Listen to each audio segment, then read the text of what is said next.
میں نے گیتا پڑھی، میں نے مہابھارت بھی پڑھ لی، میں نے بدھزم پڑھا، میں نے جینزم پڑھا.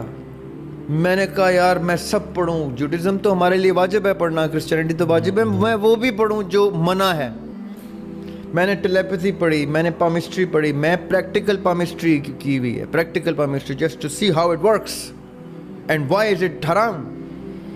میں نے ہر وہ آکلٹ سائنس میں اپنے یہ بال سفید کیے ہوئے ہیں کہ اگر آپ مجھ سے پوچھیں گے تو میں آپ کو میری جو میں کتابوں کی ذکر کر رہا ہوں ان کتابوں میں یہ سارا مواد میں نے لکھ چھوڑا ہے کہ تمہیں کیا کیا کتاب پڑھنے کی اب ضرورت نہیں.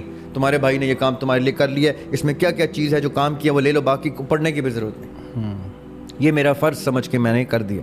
اب میں آپ کو بتاتا ہوں یہ جتنی سائنٹیفک ڈس آرڈرز ہیں اس کا ایک علاج قرآن نے اتنا خوبصورت دیا ہوا، اور وہ آیت الکرسی.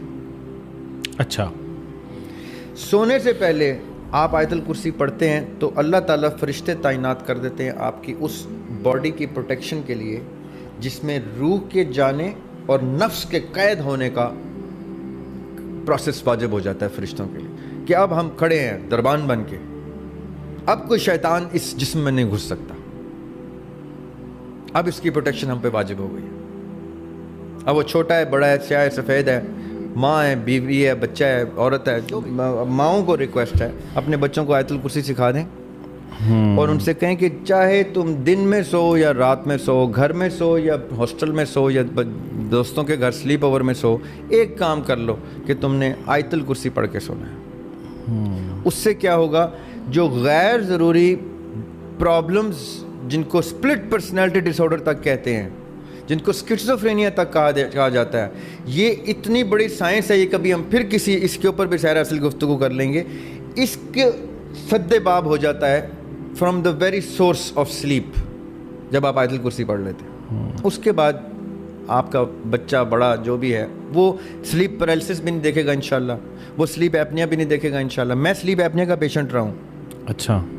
اور اتنا شدید پیشنٹ رہا ہوں کہ مجھے اس کا ماسک تک منگوانا پڑ گیا تھا بھائی سے امریکہ سے کہ اس کا ایک ماسک ہوتا ہے وہ پہن کے آپ سوتے ہیں، کیونکہ وہ نیئر ڈیتھ ایکسپیرینس ہوتا ہے، اس میں سانس بند ہو جاتی ہے اور آپ چھلانگ مار کے گرتے ہیں، سانس کی طلب میں آپ بھاگ رہے ہوتے ہیں پاگلوں کی طرح، سانس نہیں آ رہی ہوتی.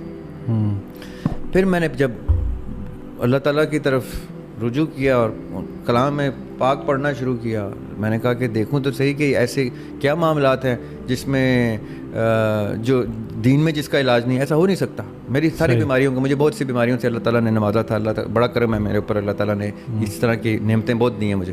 تو مجھے ان سے ڈائریکشن ملی تو میں نے آیت الکرسی سے اپنا سلیپ ایپنیا کا علاج نکالا. جب میں بھول جاتا ہوں آج بھی کسی وجہ سے، جلدی میں، بے دھیانی میں، پڑھتے پڑھتے لکھتے لکھتے کہ کتاب وہیں پہ سر رکھ کے سو گیا تو مجھے سلیپ ایپنیا جگاتا ہے اور میں ہنستا ہوں، میں کہتا ہوں آیت الکرسی نہیں پڑھی نا، یہ تجھے اس لیے تھپڑ پڑا.